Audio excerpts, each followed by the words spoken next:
Oi, meus amigos, tudo bem com vocês? Sejam bem-vindos ao RuivoCast Saúde. Vamos falar de neuropsicologia. O que será a neuropsicologia?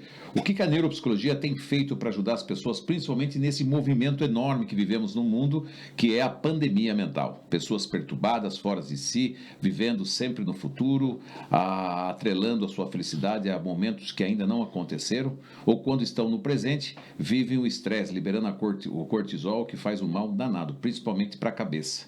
E aí, quem tem outras pessoas que vivem ligadas no passado, né? Não saem, ficam presas naquilo que não existe mais. Segundo o mundo espiritual, não existe tempo, né? Não existe futuro e nem passado. O que existe é só o presente. E como a gente pode viver esse presente a ponto de nós termos a capacidade de enxergarmos a vida de forma bela, tranquila, controlando nossos pensamentos e, em consequência disso, as nossas emoções.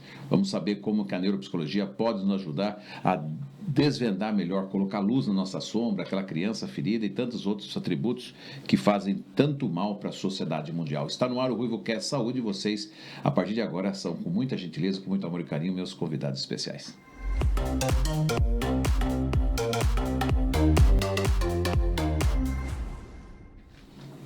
Estou abastecido de gente bacana aqui hoje, olha só, recheado, 2 estudantes de psicologia da Uniso, que entraram em contato com o RuivoCast para provocar uma entrevista com esse especialista coordenador aí da psicologia da Faculdade Anhanguera de Sorocaba e também da Uninove, ali da cidade de São Roque.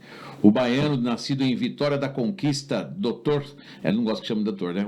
O querido neuropsicólogo Damião. Tudo bem, Damião? Tudo bem. O nome é maravilhoso, né? É característico da Bahia. É característico, né? É muito comum lá, Damião? Muito comum, principalmente por conta do culto a Cosme Damião, né? Então tem uma questão religiosa, de sincretismo. Mas é legal, forte. Mas é bem bacana. Para uma criança na escola, eu vou dizer que não era. Psicologicamente não é bom.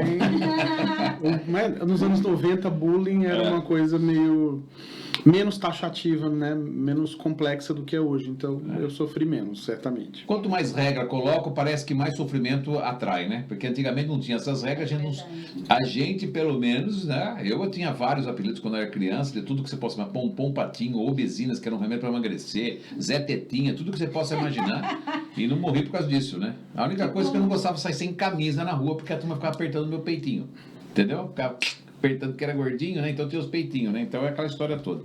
Mas fora isso, tá tudo bem, estamos otimamente bem nos dias atuais. Eu estou aqui com a doutora Karina, doutora porque ela é advogada, né? De formação, como profissão, está agora trabalhando aí para se tornar psicóloga, né? Neuropsicóloga. Pela Uniso, parabéns, né? Muito obrigada. Que mudança radical, hein? Sim, mudança de profissão. Não quer saber mais de advocacia? Não.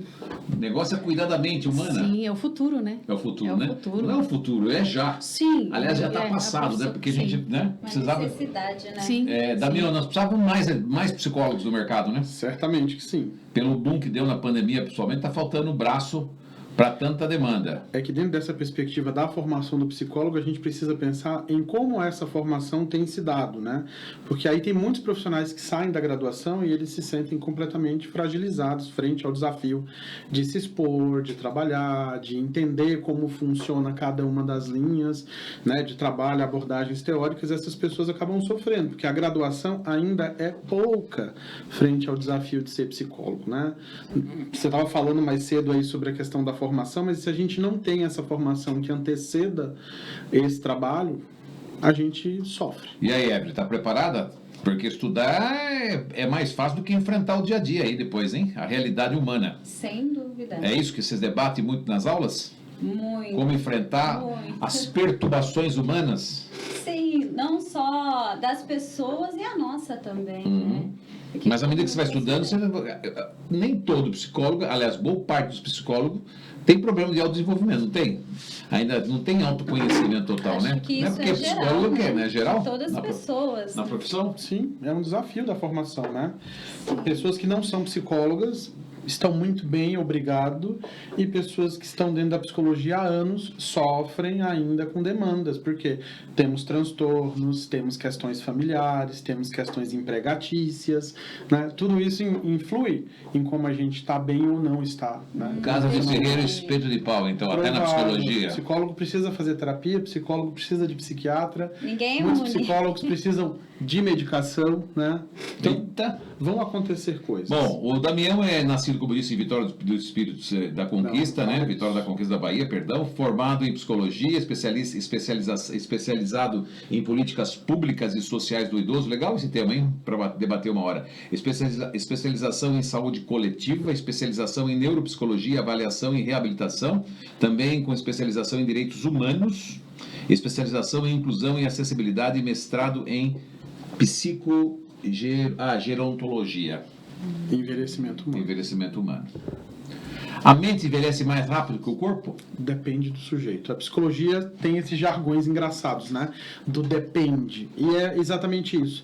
Varia muito de pessoa para pessoa, de cultura para cultura, de como aquele sujeito está inserido num contexto, de como ele está envolvido socialmente. Tudo vai ser fundamental para o melhor ou para o pior, né? Damião, existe um curso de neuropsicologia ou dentro da psicologia existe a neuropsicologia? Hoje a gente conhece a neuropsicologia como uma área de especialização da psicologia, então é preciso ter a formação inicial em psicologia para ser neuropsicólogo, e além da formação em neuropsicologia é preciso ter aperfeiçoamento contínuo, porque todos os dias a gente tem lançamento de novos instrumentos, novas técnicas, estudos novos que fazem, né, um dimensionamento daquilo que a gente vai desenvolver na clínica, então vão acontecer, né, diversas vezes a necessidade da gente melhorar a nossa prática clínica pós-formação. Qual que é a diferença da psicologia para a neuropsicologia? A psicologia é um campo científico que estuda o comportamento humano em suas diversas facetas, mas a neuropsicologia é uma linha dentro desse campo científico que faz, né, um trabalho de avaliação para entendimento de demandas relacionadas a transtornos, comportamentos distoantes, demandas relacionadas a envelhecimento, por exemplo, como Alzheimer e outros demenciamentos, e sendo uma área de conhecimento dentro da psicologia, o neuropsicólogo ele vai não só avaliar, mas também vai trabalhar com a perspectiva de reabilitar. Pode falar. Então, a reabilitação, ela integra, né, a necessidade de compreender quais são as funções cognitivas e executivas que estão em fragilidade, pensamento, orientação, atenção, memória, e essas fragilidades, elas serão trabalhadas dentro do quadro clínico, né, no atendimento psicológico, para, então, fazer uma reabilitação que a gente chama de reabilitação neuropsicológica. Melhora dos processos ou estacionamento do quadro de adoecimento, de demenciamento ou de fragilização cognitiva. Nossa, interessante, hein? Bem interessante. Como é feita a avaliação na neuropsicologia, né? E quais são os instrumentos utilizados para esses testes? Bom, a avaliação ela consiste em vários recursos, né? Mas via de regra, considerando inclusive o histórico que a gente já tem de avaliação psicológica no Brasil, a gente parte de uma entrevista inicial, como uma anamnese, em que a gente identifica, a gente faz um dissecamento da história de vida, do quadro atual, de como essa pessoa está inserida no contexto de trabalho, de aprendizagem, de socialização, de sexualidade, de tudo que envolve o sujeito como um todo, para a gente ter ali um primeiro passo, né, que é o nosso direcionamento. Muitas vezes, aliado a essa entrevista, que a gente chama de anamnese, também vem o encaminhamento médico, que o médico já te dá, né, uma espécie de orientação inicial, porque ali ele já vai dizer, eu quero investigar isso, eu quero investigar aquilo, seja inteligência, seja autismo, seja TDAH, seja Alzheimer. Dentro dessa perspectiva, a gente alinha nossas entrevistas para a compreensão desse quadro que está sendo trazido, e a partir disso é definido, né, um protocolo de avaliação que varia de sujeito para sujeito. Então, a Evelyn precisa de uma avaliação para atenção. Vamos considerar a idade, faixa etária, vamos considerar a questão, né, histórico-cultural dessa mulher, para a gente compreender o quanto os testes de atenção que eu tenho compreendem a necessidade dela. Não adianta eu aplicar um teste numa pessoa que ele não tem validade nem Você tem que fazer uma avaliação biográfica da pessoa, não tem Eu como. preciso compreender tudo que envolve a estrutura de vida e desenvolvimento desse sujeito, para eu poder estruturar quais instrumentos que eu vou utilizar. Bom falar com o professor, né? Muito. O professor fala pra caramba, né?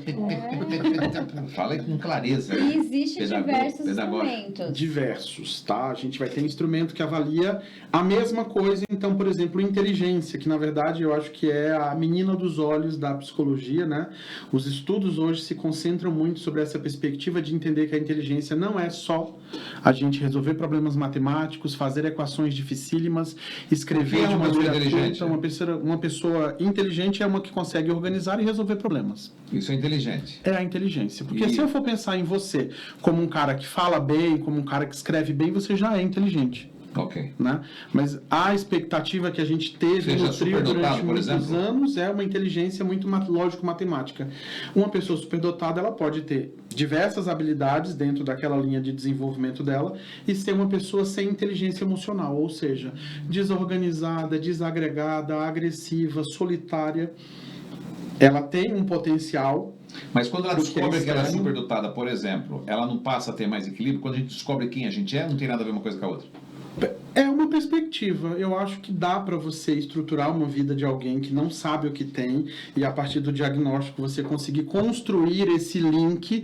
Ok, a partir de agora descortinou o meu medo, a minha fantasia, aquilo que eu não sei e agora eu estou com a consciência dos fatos. Certo. Mas o que eu vou fazer a partir disso é um problema, porque eu posso avaliar uma pessoa e não dar, por exemplo, altas habilidades ou superdotação e essa pessoa entrar em crise porque ela queria ter aquilo como característica, como diagnóstico.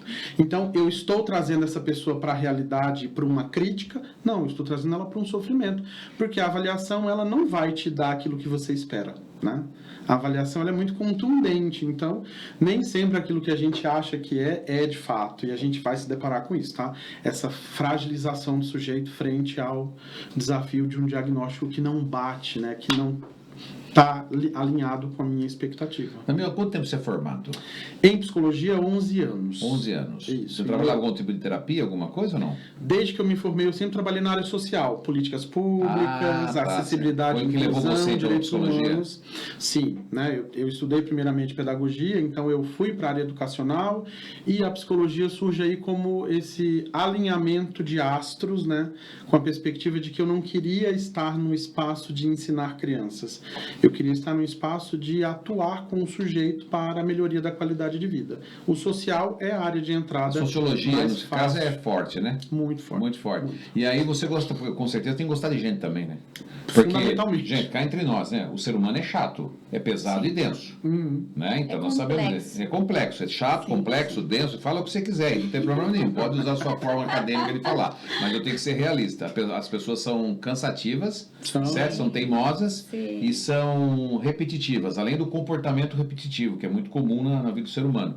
Mas é por isso que eu falo, né? As Tem que ter uma. pessoas querem mudança, mas não gostam de mudança. Ninguém E quer colocar o dedo na ferida. começando com elas mesmo. Né? Eu acho que todo psicólogo, o senhor que é um coordenador de curso, deveria assim, ó, quando vocês vão fazer a formação de psicólogo, vocês têm que ter pelo menos saber quais são suas sombras, se já colocou luz nela para ficar equilibrado, a criança ferida já se ressignificou com a família, ou seja, se sai um cidadão realmente quase que no estado de consciência presente, né, da faculdade, porque como que um profissional, por exemplo, está preparado para atender outra pessoa, apesar que acontece Mas tem muito, que fazer né? terapia, né? Tem que fazer terapia, Você né? está falando de Não, um eu já- desafio que é importantíssimo, né? O aluno precisa sair da graduação habilitado, capacitado e consciente de, mas a gente precisa lembrar o seguinte: haverão pessoas inteligentes para a resolução de problemas que não dão conta de resolver os próprios, então vão muito bem nas provas, vão muito bem nos trabalhos e terão demandas para se desafiar frente ao trabalho de encarar o que você chamou de sombra, né? Falando de Jung. Falando de. Mas Principalmente porque tem pessoas que conseguem se desenvolver melhor atuando com outras pessoas. Não, mas eu acho e assim, resolvendo problemas de outras pessoas. se você não percorre o caminho, você não tem conhecimento do caminho. Experiência, Você não né? tem experiência, você não tem consciência dela. Mas Você pode ter dentro- ciência, mas você não tem consciência dela. Mas dentro da psicologia, a gente estuda para isso mesmo, para a gente entrar em equilíbrio, entender como que é a forma de você se equilibrar. né? Então, você aprendendo, lógico que você traz isso para sua realidade também. Nós não vamos debater sobre curso aqui, que não é o meu caso, aqui eu não estou falando disso aí, mas eu acho só que toda pessoa que começa a falar sobre esse assunto, ou se põe a enfrentar o monstro do outro, né, ajudar no outro, a gente não pode, um curso, se você não se preparar, é como te dar um mapa de viagem sem você ter viajado, nunca ter viajado. Um mapa é lindo e maravilhoso, mas só que você não viajou. Aí não adianta. É que você está falando de um ponto de vista de que deveria só. Mas não é a realidade. A gente vê muita provocando gente isso. saindo das graduações, né? E aí é um desafio enquanto coordenador e professor de curso de graduação, compreender essa realidade, atuar sobre isso, muitas vezes pegar o aluno no colo e acolher, muitas vezes pegar o aluno e dar um chacoalhão, porque alguns precisam acordar, né? Para algumas questões. E isso é uma coisa que você só descobre vivendo com um aluno mesmo, né? Mas teve um professor que fez uma dinâmica conosco. É o professor André. Vamos meditar. Vocês têm que aprender a meditar. A ouvir o que tem dentro de você, na tua cabeça. Isso é bom, né? Para os alunos. Claro. E ninguém conseguiu meditar nada, né? A gente viu que é um exercício, né? É lógico que você não é tem do que... nada, não vamos meditar, né? A meditação... Mas ele jogou, né, a sementinha para as pessoas começarem a pensar. A meditação se você prestar atenção na sua respiração, é algo profundo demais, né? É muito bom, Os né? processos introspectivos são importantíssimos. É o que ele está desenvolvendo. Agora, como a gente consegue ter introspecção numa realidade em que a gente está conectado o tempo inteiro, que a gente tem que responder? Se você não responde no WhatsApp, as pessoas ficam magoadas. Se pessoas você estão em não transe, atende né? o telefone, existe toda uma catarse sobre você não me valorizar, não me amar mais. É um desafio você ser introspectivo também. As pessoas vivem numa transe, né? Elas fogem da realidade. E quando elas precisam estar no presente, elas ficam em transe porque elas não querem sofrer as dores, não querem viver essas dores, né? Sempre ela fica sempre no tempo de amanhã, para não viver o presente, porque ela não consegue enfrentar seus próprios monstros. Você, em 11 anos, deve ter mudado já muito as questões dos comportamentos mentais, não? Ah, mas com certeza. Por que mudei muda tão corpo rápido? e alma, Não né? você, tu fala assim, você tem, nos seus consultórios, tem avaliado muito essa mudança comportamental, e por que tem mudado tão rápido? Por que não é a mesma de ontem? O que muda? É o ar que faz a pessoa mudar? Não, as mudanças elas estão alinhadas com as questões culturais, com o desenvolvimento da sociedade como um todo, e a gente não pode esquecer que a gente teve uma fase que ela é um divisor de águas em quem éramos e quem somos. A pandemia desestruturou famílias, sujeitos, empresas, comunidades e a sociedade Empurrou todo mundo pro buraco? todo mundo para uma realidade que ninguém estava lidando bem, né? Há 10 anos atrás, ir para o consultório fazia a gente ter um público de pelo menos 70%, 80% mulher, né? E aí eu não vou entrar na questão histórico-cultural da gente falar do quanto a mulher foi jogada nesse papel, né, de ser a louca, a histérica, porque isso é fato, né, de que essa relação maniqueísta que a cultura masculina criou sobre a mulher gerou a necessidade da mulher se entender muito antes. A mulher toma uma iniciativa muito antes que o homem, né? Mas ela toma iniciativa porque ela está o tempo inteiro tangenciada sobre aquilo que é o bem-estar do filho, do marido, do trabalho, dos colegas, da família, porque a mulher é cuidadora dos pais que envelhecem e tem Alzheimer, porque a mulher é cuidadora dos irmãos que adoecem, tem acidentes e ficam hospitalizados. Isso é natural que a gente veja as mulheres vivenciarem. E é uma questão histórica, né, cultural. Fato. Mas depois de pandemia, hoje o público maior que me procura, por exemplo, para atendimento são homens. Mudou. O que mudou? Né?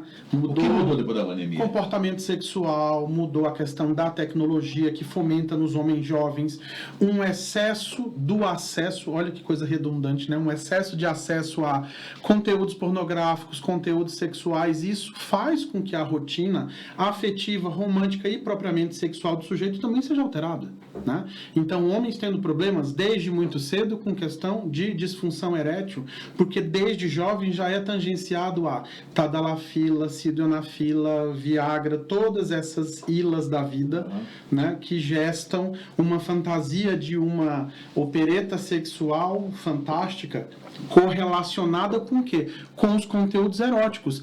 Há 5 anos atrás, antes da pandemia, nós tínhamos OnlyFans? Privacy? Não tínhamos, né? Hoje, a gente tem uma salada de aplicativos em que as pessoas estão vendendo pack de pezinho, pack de calcinha, né? Meu Deus, tem desenho virtual agora, sexual, exato, né? Conteúdos completos, eróticos, em que as pessoas traduzem a vida inteira delas dentro daquilo. Isso é uma alteração de comportamento gigantesca, e estes homens que vivem aquele conteúdo lá, 20, 30, 40 minutos de atividade sexual ininterrupta e prazer, prazer no vídeo, né? Porque na realidade aquilo é um trabalho para o ator, né? E aí a pessoa em casa vai ter 5, 10 minutos de transa. E agora, como é que eu vou lidar com a minha fantasia que não está amparada na realidade, né? A minha realidade é 5 minutos e não 40. Como é que eu lido? Como é que eu lido com o tamanho do pênis?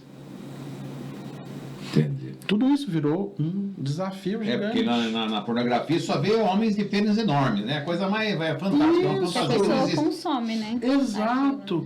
E aí ter que lidar com uma verdade que não está atrelada aos fatos é... Isso acontece com a mulher também, porque vê muita mulher bonita Sim, na mulher acho que é mas em diferente, menos né? grau, né? Bem menos grau, Até eu acho. porque a mulher ela já foi tantos anos colocada nesse lugar de comparação com as feiticeiras, as tiazinhas, as Carla Pérez, as chacretes Verdade. da vida, que as mulheres meio que criou uma couraça sobre ter que lidar com suas estrias, suas celulites, as suas imperfeições e serem elas mesmas. As mulheres são muito mais saudáveis que Muito os bom, homens, tá? muito bom você, viu, Damião? Parabéns, hein?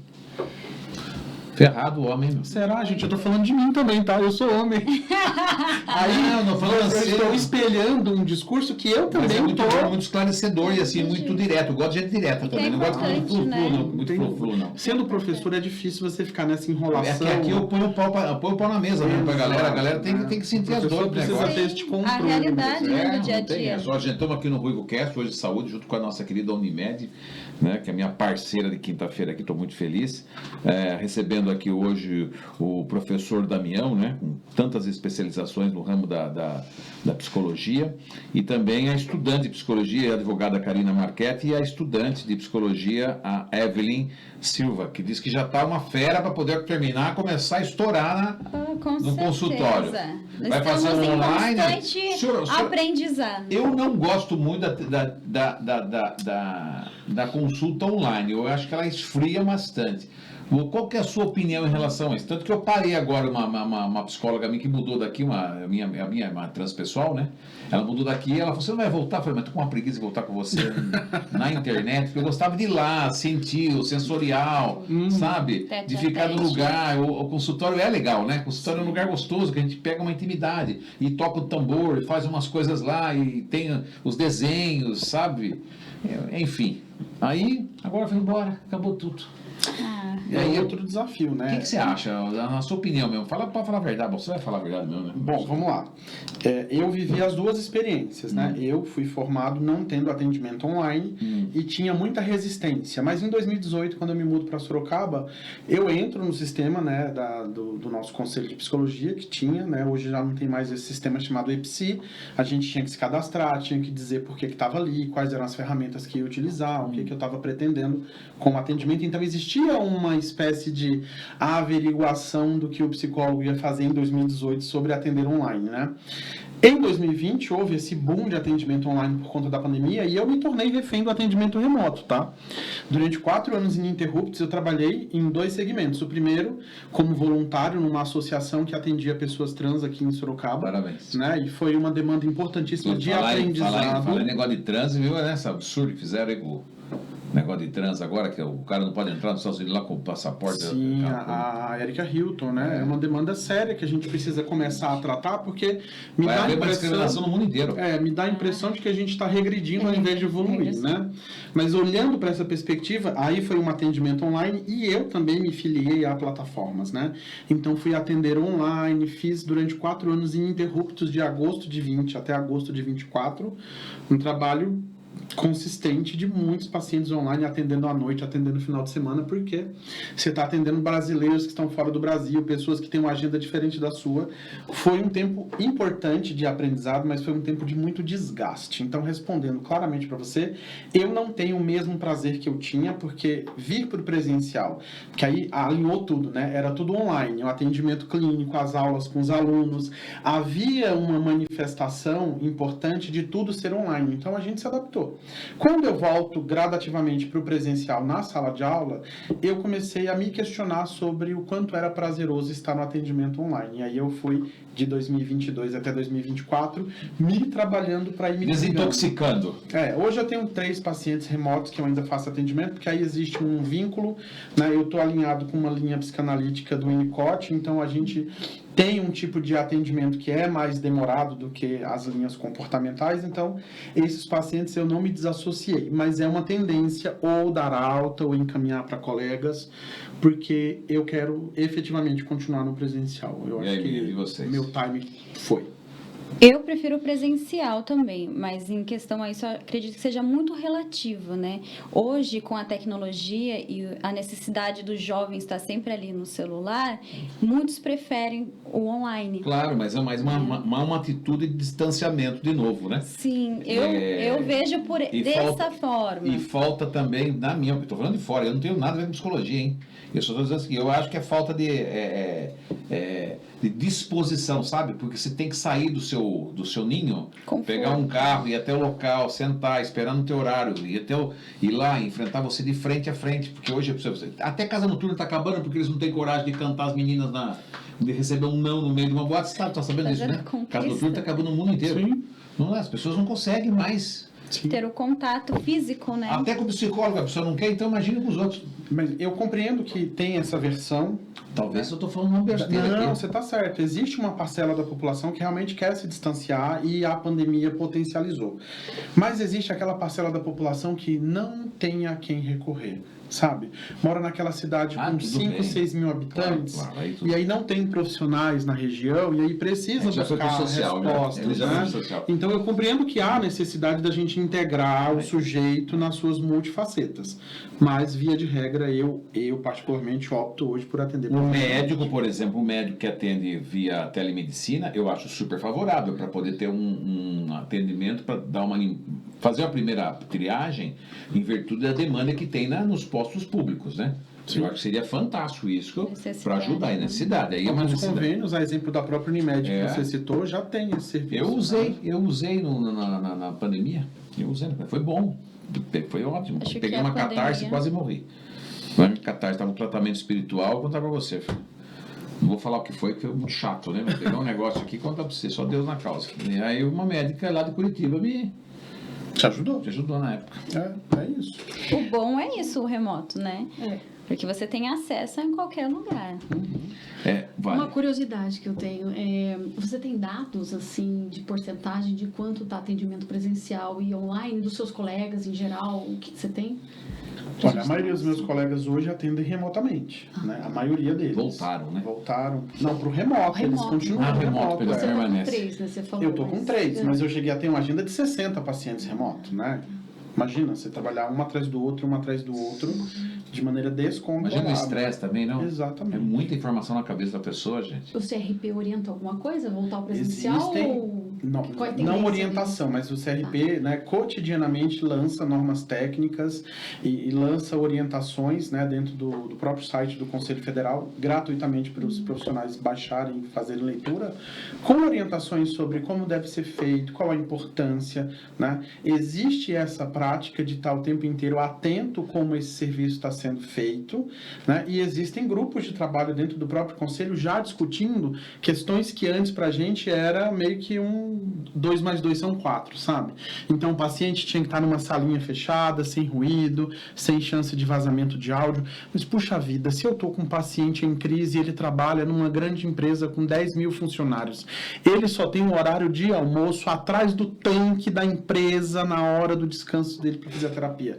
Ele não merece ter acesso, então o direito dele vai ser cerceado sobre aquilo. Esse paciente mora num apartamento de 2 quartos com esposa e 2 filhos. Ele só tem o carro no estacionamento para fazer terapia. Não é um lugar adequado?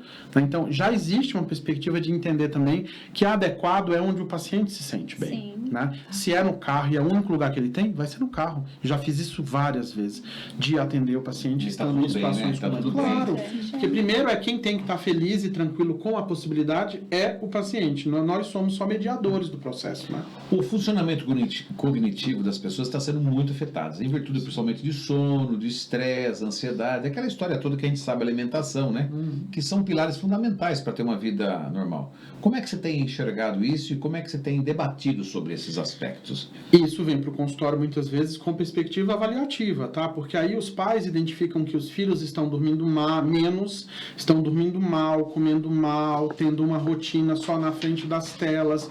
Então as praxias, né, o uso do movimento de pinça fina e movimento deste corpo de forma mais ampla está prejudicado, porque está só sentado com o controle na mão, né, seja lá qual for o videogame, e o sujeito perde, né, desse desenvolvimento. Então muitas vezes vem para a avaliação com a ideia de que pode ser uma demanda de TDAH, de TEA, e na verdade muitas vezes pode ser só uma questão de ajuste ambiental, de organização de rotina, de trabalho também, né, de orientação parental, porque os pais precisam também ser orientados sobre quais são os limites. Como que eu decido se meu filho pode ou não, deve ou não, né, fazer determinadas coisas com a idade que tem. E quais os sinais que a gente deve observar assim na sua...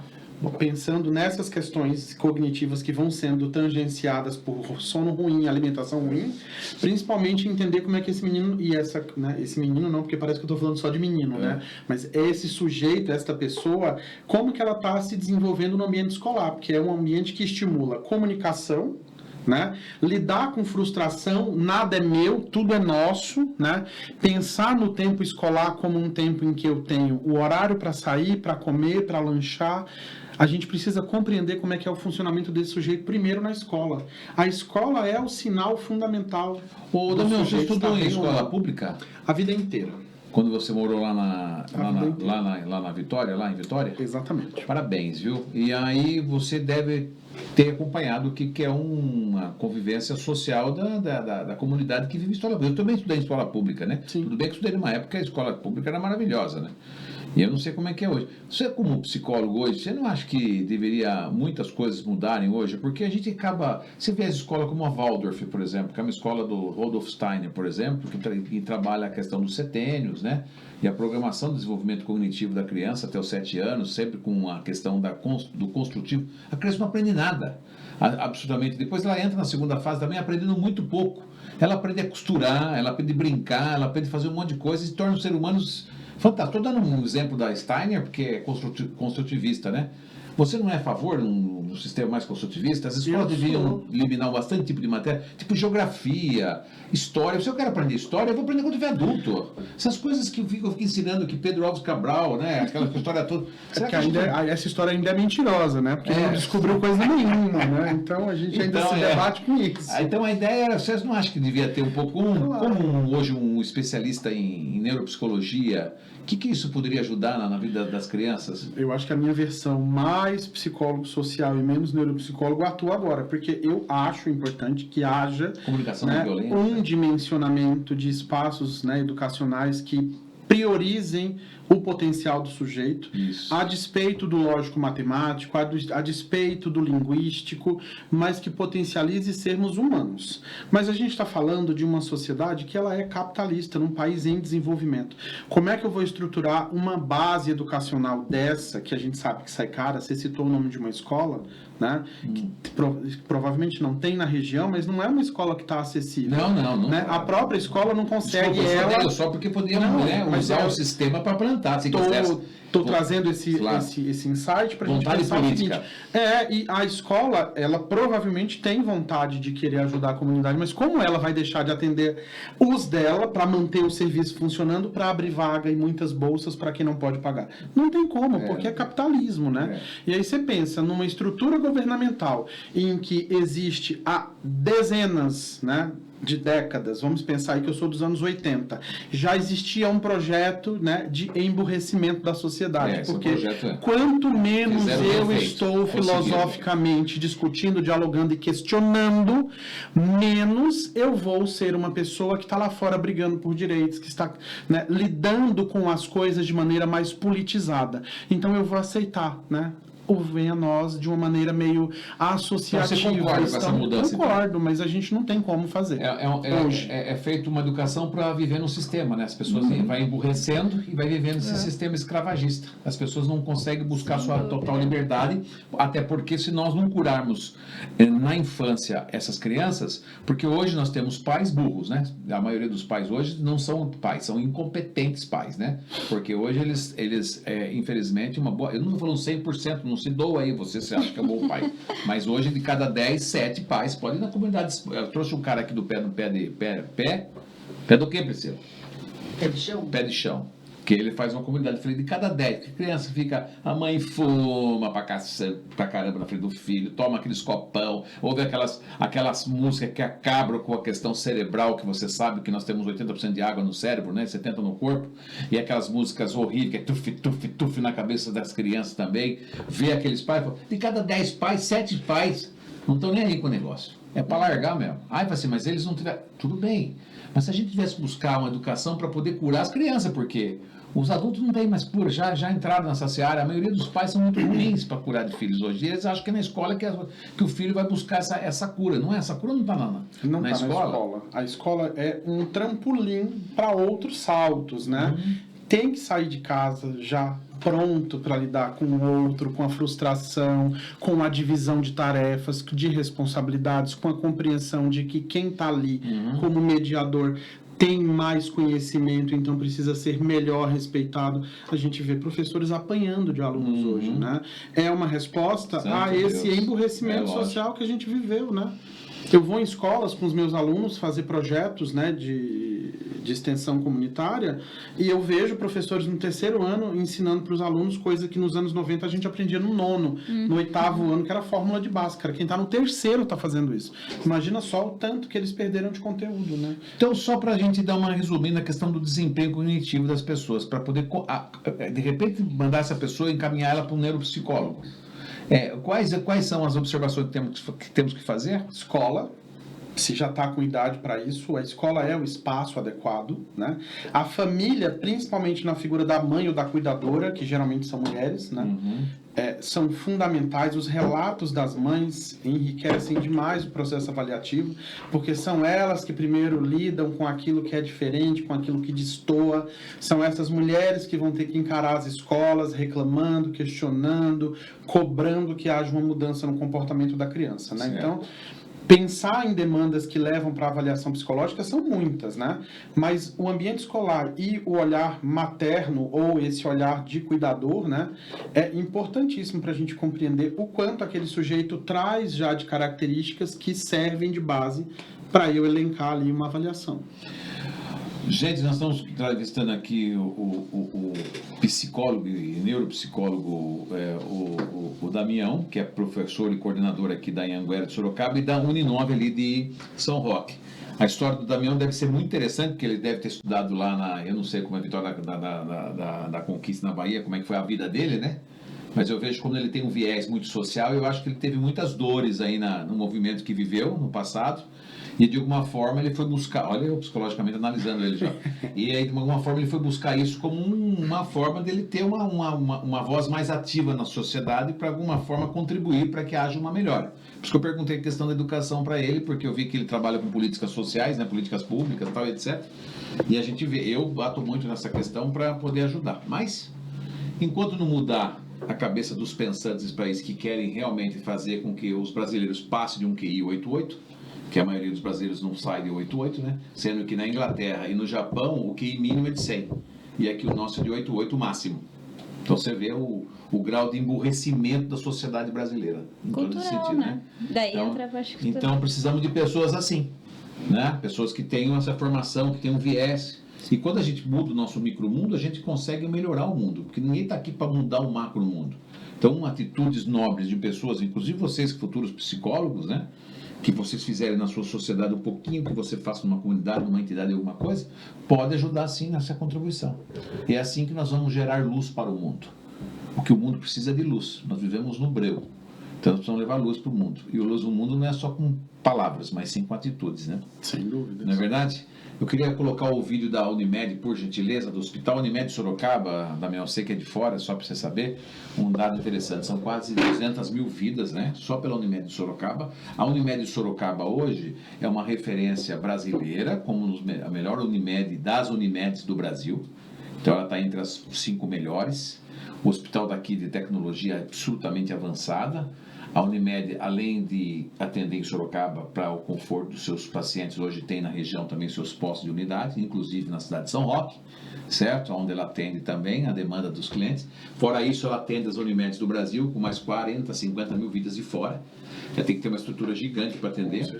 O do Hospital Dr. Miguel Soeiro, que nós vamos ver aqui, é um dos mais avançados e tecnológicos hospitais do Brasil. E se não fosse, vamos falar um pouquinho de políticas públicas, se não fosse a demanda da classe hoje compradora de planos de saúde, nós teríamos um caos no SUS, porque hoje são mais de 53 milhões de pessoas que usam o plano de saúde e ainda pagam os impostos para poder ajudar o SUS a poder se manter, porque se não fosse isso, nós teríamos um caos hoje, porque o governo não conseguiria manter nem o mínimo que nós já temos de dignidade para as pessoas no Sul, se não fossem os planos de saúde hoje no Brasil, entendeu? Olha que loucura que é esse país. Então a gente precisa agradecer quem tem plano de saúde, que é uma forma de não concentrar mais esforços ainda no SUS. Louco isso, né? Sim. E a Unimed é um gigante hoje na nossa sociedade, que eu agradeço muito, que está promovendo, inclusive, esse debate aqui entre nós. E eu sou cliente Unimed. Que bom, parabéns. Tá certíssimo. Vamos lá, roda. Bem-vindo ao Centro Cirúrgico do Hospital Unimed Sorocaba, Dr. Miguel Soeiro. Nossa capacidade de cuidar aumentou, com mais qualidade, segurança, pioneirismo e humanização. uma infraestrutura inovadora para atender mais E melhor. Hospital Unimed Sorocaba, Dr. Miguel Soeiro. De mãos dadas com a tecnologia, de braços abertos para você. Inclusive tem a robótica deles lá, que agora opera por robô, que é fantástico. A precisão, né? Um tempo que se levava 7 dias e o sangramento absurdo. E às vezes com invasão de outros movimentos que se pode ter dentro da hora que está fazendo a cirurgia, agora, né? A abertura agora são coisinhas pequenininhas e muito rápido a precisão de atendimento. Né? E aí a pessoa em 24 horas está fora do hospital. Já andando, caminhando. Louco isso, né? Então, isso é a Unimed. Eu, em nome da Unimed, agradeço aqui hoje fazendo o RuivoCast junto com o Damião aqui e com as suas respectivas... Eles não são estudantes do Damião? Não. Como é que foi esse encontro? Eu não estou entendendo essa história aqui. Eu Esse amor, contratei todo mundo. que é esse amor pelo Damião aqui, gente? Aliás, eu também faria o mesmo, né? Porque o cara conhece muito. Sim, Conhece sim. muito, né? E que bom. E parabéns, viu, pela iniciativa. Cara e coragem, entrou em contato. Eu atendi prontamente, e olha, foi muito bom, tá vendo? Se eu não tivesse- Obrigada por ter aberto as portas. Não, mas eu atendi Estamos prontamente aqui. porque foi muito legal, né? De repente, mesmo que fosse estudantes aqui, a gente entraria em outra seara, né? Mas trouxeram ele não gosta que chame de doutor, mas um doutor, né? É um doutor. Um neuropsicólogo. É um Tem muito conhecimento. Muito conhecimento, né? E com muita base. Isso que é o bacana. A neuroplasticidade é falada muito sobre a neuroplasticidade, né? Primeiro eu gostaria que você explicasse o que é de fato a neuroplasticidade e qual é o seu verdadeiro papel na recuperação da questão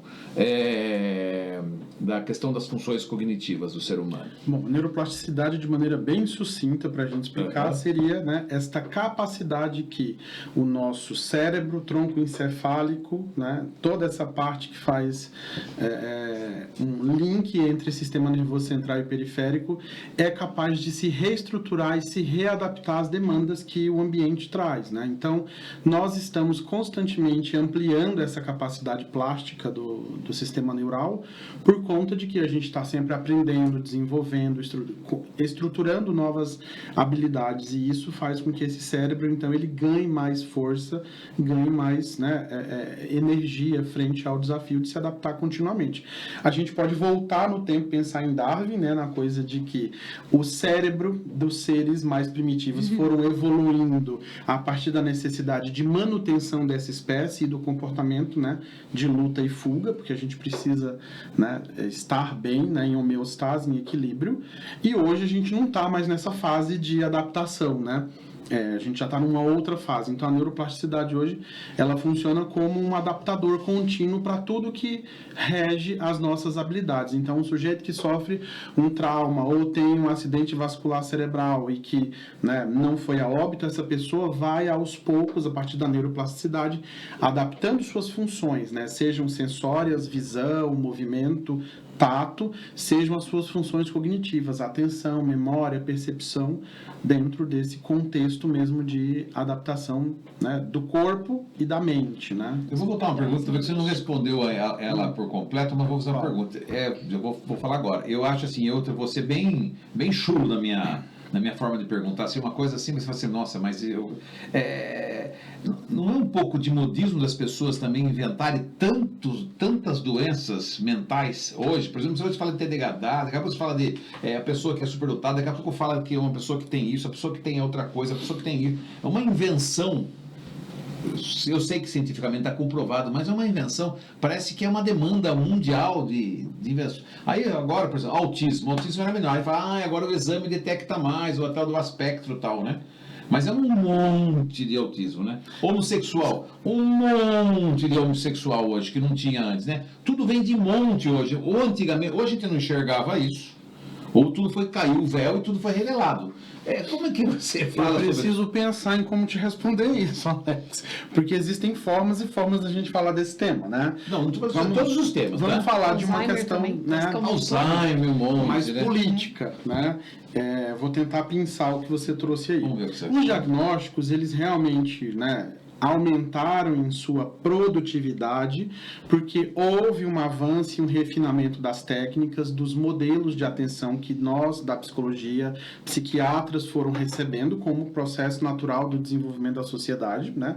Evoluímos, avançamos, mas se a gente for pensar nessa coisa de aumento de diagnóstico como uma epidemia ou como uma espécie de boom, assim, não é isso. Né? O aumento está relacionado só com o fato de que hoje as pessoas têm acesso. Eu sou dos anos 90, né? Nasci nos anos 80, mas cresci nos anos 90. Na minha cidade, talvez em Sorocaba, que também é um tamanho parecido com a cidade que eu venho, né? Lá, a cidade, nos anos 90, funcionava assim. Você tem filho com síndrome de Down, ele não sai na rua. Não saía nos anos 90. Os pais têm filhos com deficiências, os filhos causavam vergonha.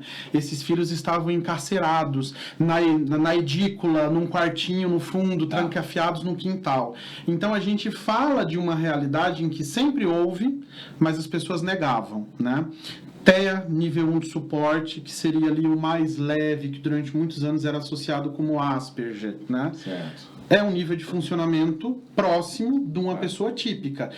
Essa pessoa com nível de funcionamento próximo do típico, mais tendo TEA, muitas vezes era o chato do grupo, era o isolado, era aquele que precisava de beliscão, de chinelada dos pais para estar no meio dos amigos, se adaptando. Então, nós tínhamos uma maneira de lidar com os transtornos de uma maneira muito torta, né, para não dizer coisa pior. Então, sim, existe uma clareza maior sobre o diagnóstico, não porque existe mais diagnóstico, mas porque existe uma certeza de que hoje a gente está falando disso, né? Nos anos 90 fazia vergonha dizer que a esposa, que o pai, que o irmão tinha depressão. Ninguém falava, né? Hoje, depressão, ela é praticamente a nossa água de todo dia, porque a gente se deprime mais por conta das questões sociais, das questões que estão relacionadas com redes sociais, de como a gente está exposto nos ambientes e a gente hoje não tem quase privacidade, porque as pessoas te veem na rua e de repente você aparece numa foto que você nem posou para a foto, mas tiraram de você. Ainda tem uma roupa ainda agora com a inteligência artificial. Exatamente. Né? Então, falar dos transtornos, né, de uma maneira desassociada com a importância do diagnóstico parece que é um modismo, como você falou, né? E aí eu preciso tocar na questão da sexualidade, porque assim, não é que existem mais homossexuais. Eles sempre existiram. Está descrito na filosofia grega, está descrito em várias, né, literaturas mundo afora, mas a sexualidade ela passou a ser mais livre agora, então as pessoas têm menos medo de falar, né? Esse é um tópico que eu atendo com muita frequência no consultório também, né? Pessoas com problemas relacionados à sua sexualidade. E o quanto eu lido com pessoas 40, 50 mais que até hoje estão tendo que engolir em seco, né, suas o próprio vontades. tesão e o próprio desejo, porque constituiu família, porque horrível, tem um né? cargo Judiação. público, porque isso, porque Exatamente. aquilo, porque religião. Religião, né? aquelas crenças. Então claro. isso vai fundamentando que essas pessoas estejam nos armários da vida. Nada como ter uma página aberta na vida da gente. O que ele está dizendo é que nós temos que ter a página aberta. Você está falando tá completamente de razão. Desculpe a forma como eu Não, perguntei, mas- mas eu quis provocar mesmo para ter uma resposta. Até entendo, porque hoje você viu a quantidade de autista Mas hoje. É eu um negócio. acredito, Né? eu acredito também que seja devido ao acesso. Muito acesso a diversos tipos de informação. né? Então, assim, daí entra a parte que nós se identificamos com o outro. Então, assim, poxa, eu vejo isso, então talvez eu tenha TDAH. Então, vai buscar informação e daí vai buscar um consultório clínico. Por isso que ele fala que não pode parar de estudar. Até pouco tempo atrás, ninguém falava de neuroplasticidade, ninguém falava de neuropsicologia, ninguém falava nada disso. Era psicólogo, 30 anos fazendo aquilo lá e pronto, entendeu? Exatamente. Não é isso? E a questão da sexualidade também, né? As pessoas, elas têm a sua personalidade ali e a sua identidade. Então, muitas das vezes, ela se identifica com tal pessoa e vai naquele bando que tá ali. Porque é difícil encontrar a própria personalidade. Né? Olha, E as pressões que a gente sofre, né? Para ser macho, hétero, né? Desculpa o palavrão, mas aquele que é, né, o comedor, aquele que é sempre o garanhão. Mas caiu já, né? não, ainda não, tem. ainda Que tem coça o essa saco. relação. Isso aí, Exatamente. amizade desse jeito Tem fora. muito. Ainda tem essa relação de filhos serem criados com essa perspectiva. Quantos pais ainda fazem esses malditos chás de revelação com azul e rosa? Nada a ver. Né? Mas- De onde as pessoas Nós tiraram tinha a essa revista aqui, a gente fantasia? falava isso antes, já uns 10 anos atrás, a gente falava sobre isso. Então, imagina só o quanto isso Na ainda Bianchini, está... que a gente falava de comportamento super aberto. Inconsciente, o pai tá querendo dividir o que é homem e o que é mulher, né? A mesma Antes de coisa nascer a pro criança, pai e já pra tá. mãe que morre de medo de aceitar o diagnóstico do filho, né? Não, tem De minha aceitar filho com TEA, com deficiência, com TDAH, com isso e aquilo. Eu tenho uma mulher, a filha é homossexual e ela não se conforma até agora, então ela fala assim, a filha não, ela arrumou um namorado agora, que se ela não tiver namorado, ela vai ficar fora da herança, umas coisas, sabe umas coisas assim? Força a Acontece. pessoa a viver a infelicidade dela. Pelo amor de Deus. Mas tudo bem, não é esse o assunto de hoje. Eu vou trazer ele para falar qualquer dia sobre a questão do trans aqui, Priscila.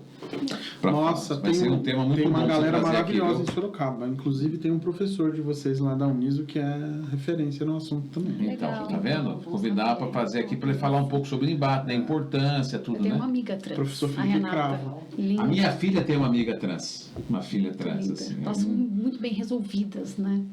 São E é um desafio, né? Você muito viver a vida empoderadas, assim. tendo que lidar com coisas que o universo inteiro conspira contra, né? A pessoa também, ela vem, nasce com o corpo, por exemplo, a mulher nasce com o corpo de mulher, né, e tem um órgão masculino.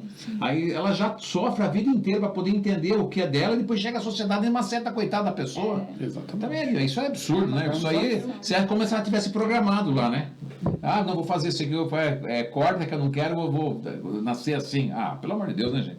Então tem coisas que não dá para entender. É igual racismo, tá? Igual o negócio de racismo, de cor. O que me falta num século... Meu Deus do céu. Qual a diferença? Qual a Mas diferença, existe gente? nenhuma. É um amor. Não gente. existe a diferença, não tem diferença, diferença. mas a gente precisa falar que as pessoas ainda Sim, tratam existe como preconceito. diferença, Se né? as pessoas, elas têm um grau de mal, porque assim, nós temos a polaridade, né? Temos o bem e o mal, não tem jeito. Então tá dentro da gente. Igual a energia, eu falei, a energia tá aqui. O cara vai fazer uma feitiçaria para você. Se ele pega a energia, ele faz energia ruim com ela e faz uma feitiçaria para você. Se você não, você vai ter lá seus mentores, seus santos para proteger você, tá tudo certinho, mas pode pegar. E como ele pode pegar aquela energia e fazer uma coisa boa? Sim. Não, Deus criou a maldade e a bondade. Só que nós, como seres humanos, que caminho que nós queremos estar? Até agora a maldade venceu. Estamos esperando um planeta que se regenere, né? Que as pessoas mudem os seus comportamentos, parem de repeti-los, para que nós possamos viver a nossa liberdade e a nossa verdade, através do autodesenvolvimento. Por isso que é importante mais psicólogos claros, que também já tinham colocado dentro das feridas, que eu falei, não adianta ter um mapa de viagem e nunca ter viajado, né? O mapa pode ser bonito, mas nunca, Por isso que nunca é foi no lugar. importante você sair da sua vida e participar da vida de outras pessoas, outras culturas. Com certeza. Né? Isso desenvolve muito. O trabalho multidisciplinar, por exemplo, como que a a psiquiatria, a neurologia, ela anda junto com a neuropsicologia? Sem dúvida, né? Hoje a gente já tem uma abertura muito maior de colegas psiquiatras e neurologistas que eles alinham o diagnóstico deles hoje com a perspectiva de uma avaliação neuropsicológica. Então, em Sorocaba a gente tem nomes muito famosos, tanto na psiquiatria quanto na neuropediatria e na neurologia, que fazem esse apanhado geral, né, de passar a bola para o colega que está ali muito mais disponível, porque é a linha de conhecimento deles, né, no caso do neuropsicólogo, para avaliar. E esses psiquiatras, neurologistas aguardam essa avaliação 1 mês e meio, 2, para eles definirem qual caminho tomar, porque sem esse link multidisciplinar, não tem um trabalho, né, direcionado, não tem um trabalho constituído para ajudar e apoiar a pessoa. Porque você pensa, a maioria das pessoas que hoje estão recebendo diagnóstico são crianças. Essas crianças vão precisar de um acompanhamento com fonoaudiólogo, terapeuta ocupacional, musicoterapeuta, psicomotricista, psicopedagogo, o próprio psicólogo dentro de linhas comportamentais para atender às demandas que esse sujeito traz do teu comportamento, da tua relação parental, da tua inserção nos ambientes. Então, a rede multidisciplinar, ela não existe se ela não for condensada com essa importância de cada um entender o seu papel, né? Sem invasão. Porque eu vejo chegar uma hora que o psicólogo vai falar assim, ó, filho, o seu negócio é psiquiatra, né? Para poder acalmar um pouco, para depois a gente trabalha. Porque você vai ter que tomar um calmantinho aí para, né, baixar essa ansiedade. E algumas pessoas precisam de medicação, né? Ponto. Outras não. É. E aí outras não precisam. Aí o psicólogo analisa isso e encaminha, não é isso? Exatamente. Gente. Então, é igual um professor de educação física, está ali com o professor, você está com dor na coluna, ele não vai poder resolver. Então, você vai num ortopedista, não, sei lá, ou no nutricionista, exatamente, se for alimentação. For questão de peso, etc. Enfim. Então, e a pessoa vai buscar o teu caminho, não é verdade? Sim. Agora, a questão das digitais, aplicativos, no processo de ajuda no tratamento neuropsicológico, na avaliação. Teve um avanço aí por conta da pandemia, né? Diria até que graças à pandemia a gente teve esse avanço, tanto editoras quanto os próprios criadores de testes, né? Os mais famosos, todos eles têm alinhado esse discurso de que a avaliação ela pode de maneira qualificada ser realizada presencial e remotamente, né? Então já temos uma série de recursos que estão dispostos, né, remotamente para serem aplicados, pensando em pesquisas qualificatórias, pensando em faixas etárias múltiplas que a gente consegue acompanhar, né, vários níveis de pessoas podendo fazer esse tipo de avaliação, presencial e à distância. Então, são recursos que ajudam a gente a desenvolver um trabalho, reduzem a distância, porque você pensa, eu preciso avaliar a escola, mas eu preciso agendar com uma escola, a escola tem que tirar o professor da sala de aula, eu tenho que parar a minha agenda para ir na escola. Então, o teste, quando ele é enviado via link para a escola, quebra essa barreira. Eu não atraso a vida e nem o andamento daquele ambiente escolar e nem atrapalho a minha agenda e o andamento daquilo que eu faço, né? Ponto. Eu consigo fazer esse dimensionamento do que é possível e impossível pelos recursos que a gente já tem. Então, é possível, já são muito bem estruturados e com nível de confiabilidade muito grande, tá? Gente, eu queria pedir para vocês um like.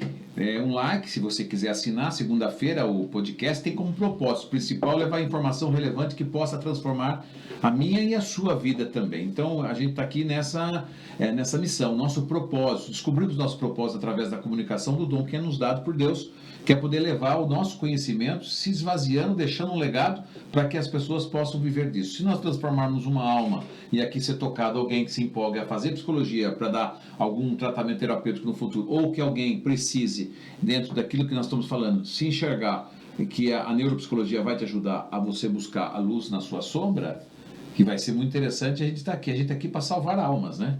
E salvar almas é fazer com que o ser humano viva dignamente. Eu falo que não precisamos morrer para buscar o reino do céu. Nós podemos viver o reino do céu aqui na Terra, enquanto seres humanos. Não é preciso esperar o amanhã, desacoplar do corpo, né, a nossa alma, para que a gente vá viver uma vida conforme é prometido, né? E tantas pessoas aí ficam falando, que você morrer vai ver as casinhas lá em cima. Não é nada, a gente pode viver essa condição maravilhosa de vida aqui, né? Exatamente. Então a gente pode ter isso. Basta a gente sair dessa matrix, viver dessa sala de comando. Que eu digo sempre, se você vive igual cavalo de charrete, que é com tapadeira e o cabresto na boca, ou seja, você vai mediante o que a sociedade impõe para você e você fica na cegueira, vivendo esse sistema, você tem que se libertar disso. Tire essas fivelas da boca, né? As rédeas, tire a tapadeira, largue a carroça que você está carregando e vá cavalgar no campo. E vá buscar a tão sonhada liberdade, abrindo a sua página da vida e revelando toda a sua verdade. Não esconda absolutamente nada daquilo que você quer viver, entendeu? Doa quem doer, não importa quem está fora, o importante é o que está dentro de você. E aí quando você se liberta, o seu micromundo também se liberta, porque a sua verdade são os valores mais intrínsecos que uma sociedade tem que viver, é a verdade. Se você vive a sua verdade, você está livre para viver uma vida maravilhosa. Não é verdade? Com certeza. A verdade revela. Jesus já falava isso. Quantas vezes esse homem enjoou de falar isso? Verdade. A verdade revela. Na psicologia, a gente entende que a tomada de consciência também desvela para a gente ter que lidar com alguns fatos, né? As dores, elas não vão se curar, você tem que aprender a lidar com elas. Exatamente. Né? Os medos permanecem, mas eu preciso enfrentá-los. O choro vem, mas a gente precisa modular quando chorar e quando está desperto. Né? Então, tudo isso faz parte do processo de tomada de consciência, né? Que é a gente aceitar que algumas coisas, elas não têm alteração. Não tendo alteração, eu tenho que viver a despeito daquilo que está posto. Qual que é a perspectiva que você tem em relação ao futuro da neuropsicologia? Olha, nos próximos 10 anos é a área que com certeza melhor vai pagar o psicólogo que está em formação, tá? Certeza absoluta. Entendi. É uma área que está em franca expansão. Acabei de falar para vocês sobre a quantidade de testes que estão sendo disponíveis de forma remota, né? Eu estou aí desde 2019 na neuropsicologia, 6 anos só nessa linha de trabalho, e de lá para cá, a semana passada já saíram novos testes que avaliam e fazem triagem de autismo, por exemplo, que se você não está focado em estar se atualizando. E você acha que um psicólogo, a gente também, porque tem vários segmentos, tem psicólogo de criança, psicólogo de jovem, psicólogo dessa, também tem essa especialização da especialização, né, para você poder trabalhar, né? Sim, tem pessoas que vão optar por fazer esse link, né? Eu, por exemplo, Você dentro é da minha clínico carreira, geral ou não? Ou você faz... dentro da minha carreira profissional, eu estou mais alinhado com o atendimento de pessoas idosas. Ah, tá. Mas eu atendo hoje um público masculino, Pode ser clinicamente falando. Dois assuntos com o Damião, ou convidar alguém que o Damião conhece, que é sobre o trânsito, sobre a questão do trânsito, que está super em voga agora por causa da deputada, e também para falar de idoso, porque a exatamente. Então, nós trazemos a pessoa para trazer aqui, que é muito legal, porque as pessoas ficam muito sozinhas, se aposentam, criam impactos, né? Então, tudo isso cria... E outra tristeza de ver alguém, aquele vídeo do cara, aquele velhinho que faz lá, aquele do... É muito dolorido, mas muito inteligente da parte dele, né? Uau. Que ele manda uma carta para os filhos falando que ele morreu. Quem recebe a carta, aí você Cara, chega... eu estou desligado de rede Não, social. isso é muito tempo. O cara ele fez um vídeo e ninguém, todo Natal ele passava e ninguém vinha. Calma, culpado, não sei o que, pai, não vai dar. Você sabe aquela história? Cada filho morando no estado, todo mundo acho que bem sucedido, sei lá. E aí um dia manda uma carta dizendo que o pai morreu, né? Justo próximo do Natal, sei lá. E aí o que aconteceu? Todo mundo foi lá, né? Chegou lá e saiu da sala. Apareceu ele vivo. Olha que Foi um interessante. choque interessante, né? Sim. De realidade, que é o abandono que é, né? do idoso falha. E a gente tem um número muito grande de alunos hoje ingressando a partir dos 60 anos na psicologia, porque das áreas de formação no Brasil, uma das poucas que tem, né, menos etarismo é a psicologia. Né? Olha só. Porque quando alguém liga para o consultório, para a clínica pedindo informação, óbvio que a pessoa não vai querer saber o número do seu conselho, né, do seu CRP, para saber se foi ontem que você tirou o seu conselho ou se tem 20 anos. A pessoa vai olhar para você, né? E essa perspectiva de que eu estou olhando para alguém que tem 30, 40, 50 a mais, me dá a sensação de segurança de que é uma pessoa experiente. Mas Então, é isso- muito mais comum interessante isso. a gente hoje buscar o atendimento pensando na questão de uma faixa etária que se pareça conosco do que os novinhos, né? Então, você pensa, quem está na administração, quem está na área de tecnologia, é uma galera que ainda está criando barba, entendeu? Muito jovem, né? A psicologia não tem isso. Falar nisso, bom, eu achei interessante porque, na realidade, a pessoa ela não tem experiência como psicólogo, né? Mas Ok? de vida. Mas tem de vida. Exato. E aí eu chama-se optei. soft skill, na realidade, né? Exatamente. Então, essa habilidade das pessoas 50 a mais, né, de se renovarem, de se readaptarem, fundamentou essa mudança. Eu tenho turmas que têm alunos de 63, 69 anos Que se legal, formando em que psicologia legal. Fale, agora. Marquinhos. Eu tenho, né, eu optei, né, com 46 anos de fazer faculdade de psicologia. Tem a Gil, que tem 49 lá na nossa classe. Eu mesmo fiquei com vontade. Tá vendo? É uma loucura, É isso mesmo. E é É um muito desafio. bom, viu? Não, e é gostoso, soma, né, o conhecimento. Eu Exato. troco ideia com os professores muito bem. Nossa, eu adoro. Enriquece a aula, a gente faz muitas perguntas, né, Evelyn? E a gente vê que a garotada vai no nosso embalo, entendeu? A gente puxa a porque carreata os daí. mais velhos são perguntadores, Sim, né? sim. São Críticos questionadores da vida, né? são muito. Questionadores da vida, né? Sim. Olha, muito interessante toda essa conversa, né? Teríamos mais debates aqui para fazer de vários assuntos, mas estamos hoje falando da neuropsicologia praticamente, né? E dando uma radiografia meio que geral para que serve a neuropsicologia. E que legal essa linha, né? Como essa linha vem a calhar num momento tão importante, né? Do análise, né, do comportamento humano e como chegar aonde tem que chegar por cada perfil, porque hoje, às vezes, uma linha muda o comportamento, né? Exatamente. O análise fala assim, ó, você na realidade é isso, ou você é aquilo. Em cima de uma pequena curvinha, uma vírgula já muda. É uma alteração muito grande que a gente vive por conta da neuropsicologia, de entendimento do diagnóstico, de entendimento do que é reabilitação do paciente que precisa de acompanhamento, de como é esse dimensionamento dos encaminhamentos que eu faço, porque o neuropsicólogo ele não é uma ilha, não trabalha sozinho, então ele está sempre fazendo encaminhamento para outros colegas, porque aquele paciente avaliado vai precisar de uma rede de apoio, seja para coisa mínima, seja para coisa maior e mais, né, contundente no desenvolvimento dele. Então, Legal. é uma necessidade contínua. Uma dúvida, quanto que precisa para montar um consultório de neuropsicologia? Varia. Eu brinco com os meus alunos, né? Depende Eu falei do- com vocês aqui nos porque ele bastidores de falou valores, mais, né? sim. E assusta um pouco falar sobre ter, né, um armário, um consultório com os testes prontos para atender uma população, né? Então, eu brinco com os alunos que a gente pode sair do teste mais barato para o mais caro, né? Leia-se. Hoje a gente lida com profissionais de saúde que já estudam esses materiais. Então, tem médicos que já te mandam encaminhamento pedindo, eu quero que você use tal teste.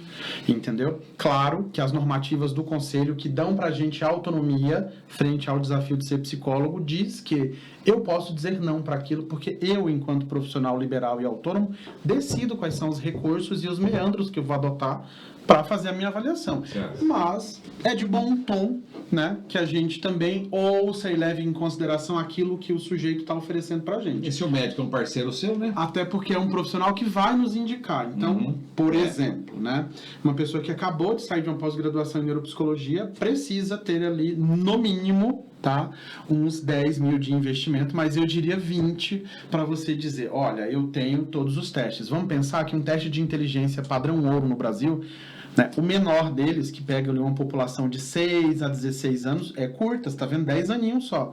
De 6 a 16, 3.800, um teste, né, um kit, né, 3.800. Mas eu quero avaliar crianças de 2 a 7 anos, Já é outro kit. R$5.000. É outro teste, que é outra faixa etária. Mas depois que você compra, tá lá também, né? Depois que você compra, tá lá. É que a primeira vez você precisa... É igual um dentista que para montar um consultório tem que gastar 40 mil numa Vende cadeira, o carro, montar não vende sei o quê. carro e monta o consultório, porque você vai ganhar dinheiro. O carro não dá Exato. prejuízo. O, carro O não neuropsicólogo, ele tá nessa linha de dentistas e médicos que montam consultório e precisa ter esse arcabouço técnico e prático para Entendi. poder executar. Eu não o sabia trabalho. disso, olha que louco, né? E Achei que- vai atualizando esses Vai testes? atualizando, Então tem que é. comprar testes novos. Tem que comprar testes Então novos. nunca acaba. Nunca acaba. Não e acaba, mais dura um bom importante- tempo. É, Você vê sim, um teste de mas- 5 mil, você vai fazer pelo Mas menos tem umas que- 100 consultas. Não. Olá. Não. Quando você compra um teste, via de regra, você recebe 25 protocolos para aplicação. Então, você avalia 25 pessoas. Então você sabe cobrar, então. E aí você vai renovando. É isso. Não é um processo barato, tá? Mas De não é- novo, a gente está esbarrando em questões que atravessam uma sociedade que a maioria da população recebe R$ 1.512 de salário. Ou seja, uma população que recebe 1.512 não pode pagar R$ 2.000, R$ 3.000 uma avaliação. Faz como? Fica sem. Entendo. Então, quando você fala que houve um aumento de avaliações ou de diagnósticos, houve de quem pode pagar. Se você chegar nas Agora vai comunidades, ferver o negócio. ainda E o tem psicólogo muito- social não tem? O psicólogo que trabalha para o governo? Mas Não, no SUS não existe ainda Isso que eu ia falar, neuropsicologia. Como não Isso, existe não- isso não aí, tem. pelo amor Não de Deus, existe né? no SUS. Os convênios oferecem, em sua maioria, a própria Unimed é uma rede que oferece avaliação neuropsicológica para os seus conveniados, né? Mas ainda assim tem um custo, né? Então é um desafio, porque se eu passo, por exemplo, a fazer um movimento avaliativo de forma conveniada com uma rede qualquer ou social com valor mais barato, eu vou ter implicações sobre o meu retorno também, porque é muito caro. E é na faixa de qual valor esse muito caro? Se você for pensar num padrão ouro de avaliação com os testes de melhor qualidade, você vai gastar uns R$300 de teste. Oi! Só na Evelyn, um teste, né? não, um kit, É. R$300. Só que aí você soma, são 8 encontros, ou 10 encontros, ou 6 encontros, depende da capacidade do sujeito em termos de tempo, disponibilidade e desenvolvimento. E da tua habilidade também para captar em menos tempo as informações. Mas vamos pensar que são 8 encontros na média ali, né? São 8 vezes que essa pessoa vai. Você gastou R$300 de protocolo. Só que você teve 8 horas do seu dia, né? Das suas semanas utilizadas. Quanto é a hora do psicólogo? Quanto eu vou gastar de tempo para fazer um relatório? 3, 4? Tem pessoas que estão começando agora, demora um dia inteiro para fazer um relatório. Então, quanto tempo é sua hora de trabalho? Né? Quanto é o teu trabalho? Como é que eu quantifico o trabalho intelectual de um profissional desses? Que gastou, pode ter gasto ali barato, 4, 5 mil numa pós-graduação, mas tem escolas que oferecem pós-graduação em neuropsicologia que está custando 28, 30 mil reais. Imagina. Gente, né? é bastante. Então, é um investimento E olha, e se precisar para você Mas é montar o cara. consultório, você quer montar o consultório, quer montar a sua casa, o seu planejado, aqui no Shopping M, mostra o Shopping M aí, já que você falaram de montar, porque ainda tem que montar o consultório. Exatamente. Aqui tem a linha de planejados, mas a linha de planejados com o Shopping M você consegue fazer até em 36 vezes, tá? E a linha de móveis também. Então não é tão apertado assim. Para quem faz uma linha de financiamento, pode comprar os móveis, deixar o planejado instalado, montado dentro da sua sala de consultório para psicólogo, mas não só para psicólogo, mas para também o design brasileiro Os maravilhoso, profissionais. nossos profissionais. E para as pessoas aí que estão assistindo, né, que estão aí interessadas na neuropsicologia, para poder colocar em prática isso, né, no consultório, também pode vir no Shopping M, tem móveis para você e linha de móveis planejado também, com a entrega mais rápida do mercado, 45 dias após a aprovação do projeto. É a linha mais rápida de planejados aqui da região. O Shopping M tem 27 anos, uma loja de muita credibilidade, então você vai ser muito bem atendido com profissionais com mais de 20 anos de casa. Gente, a conversa está muito boa. Preciso trazer o Damião mais vezes. Parabéns, Evelyn, por ter trazido o Damião. Conhecemos o Damião. O Damião deve ter uma história brilhante, né? Por que ele veio parar em Sorocaba, essas coisas. Mas não vai dar assunto para hoje, não. Não dá mesmo. Né? Porque a gente vai saber o que ele está fazendo em Sorocaba, o Damião. Aonde ele veio parar aqui em Sorocaba, né? Interessante essas coisas. Né? O cara O que saía te trouxe? 2.000 quilômetros daqui e vai parar em Sorocaba, né, meu? Então, uma grande amiga que me trouxe para cá. Ah lá, tá vendo? Sempre tem alguém ligado, né? E eu vim para encontrar os meus filhos, né? Porque eu cheguei e encontrei meus 4 filhos, que eu também passei por um processo de adoção em 2019, antes da pandemia. Tudo isso é alinhamento de... Você né, adotou? história. 4 irmãos. Que lindo. É um desafio Muito também, lindo. tá? Nossa, que coisa, né? Se vocês não sabem, ser né? humano Eu acho que eu vim para cá por maravilhoso, isso. E aí, Vai contar essa história na próxima, né? vamos A lá. próxima Adoção é um tópico legal. Também a adoção sim, tá sim, legal. sim. Agora você está em contato com Priscila e agora vocês é sempre muito bem-vindo aqui, viu? Perfeito. Psicólogo é uma coisa que ainda é presente porque tem temas diferenciados, né? Quando o cara desenvolve bem, as pessoas começam a pegar empatia simpatia pelo gosto pela pessoa e aí ela acaba trazendo para ela, né? Não tem a Beatriz lá, com o maior sucesso. A Beatriz é psicóloga também, não é? Ana Beatriz, É, né? Não, a Ana Beatriz Barbosa é psiquiatra. psiquiatra. É psiquiatra ela? Psiquiatra. Ela fala super bem, né? É super legal de ouvir falar, né? Tem psicólogos maravilhosos por aí. Só que a gente tem que descobrir para trazer vários. Eu trouxe a Valéria, a doutora Valéria, que é coordenadora do curso da Unip. Conhece a doutora Valéria Lisboa? Ela veio falar de adolescente aqui. Olha que legal. Depois foi muito legal também. Foi muito gostoso falar com um psicólogo. Prazer em conhecer o Damião. Prazer foi Olha, meu. gente, só para ver, o Damião é de Vitória da Conquista, formado em psicologia, especializado em políticas públicas e sociais do idoso. É um especialista em atender gente aí que quer buscar longevidade com serenidade, né? Sim. Com a cabeça tranquila. Especialista também em saúde coletiva, especialista em neuropsicologia, avaliação e reabilitação, especialista em direitos humanos e especialista em inclusão e acessibilidade, mestrado em psicogerontologia, certo? Que cuida dos mais velhinhos aí. Obrigado, Karina, parabéns pela sua Muito atitude, obrigada. mudança Eu de que profissão, Imagina, eu que neuropsicóloga futura, com Sim. maturidade, com experiência, vai com certeza agregar muito na vida das pessoas, né? Até pelas nossas próprias dores e sofrimentos também, né? Adorei estar aqui. Gostou? Muito bom, maravilhoso. Você é maravilhoso. Obrigado, Muito querido. bom. Gratidão por você estar aqui também. Gratidão. E Evelyn, parabéns pela iniciativa. Eu já vi que você é arrojada, bastante, né?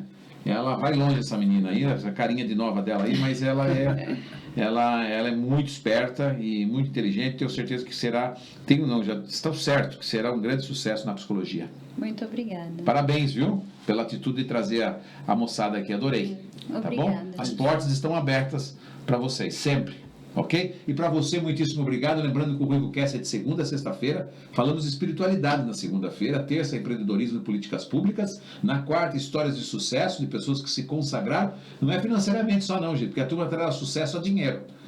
Sucesso e dinheiro muita gente tem, mas prosperidade, muita gente de sucesso e dinheiro as pessoas até podem ter, mas será que ela está vivendo a prosperidade? Agora, quem tem prosperidade tem sucesso e dinheiro também, mas quem tem dinheiro e sucesso muitas das vezes não tem a prosperidade. Na quinta-feira falamos com os médicos sobre patologias e também os transtornos mentais com psicólogos, psiquiatras, né, que vêm aqui para poder debater sobre esses aspectos. E na sexta-feira falamos com os arquitetos, né, onde mostramos vários projetos. E de cada 15 dias também do mercado da construção civil. Assim é o RuivoCast, levando informação que transforma a sua vida. Até amanhã.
Música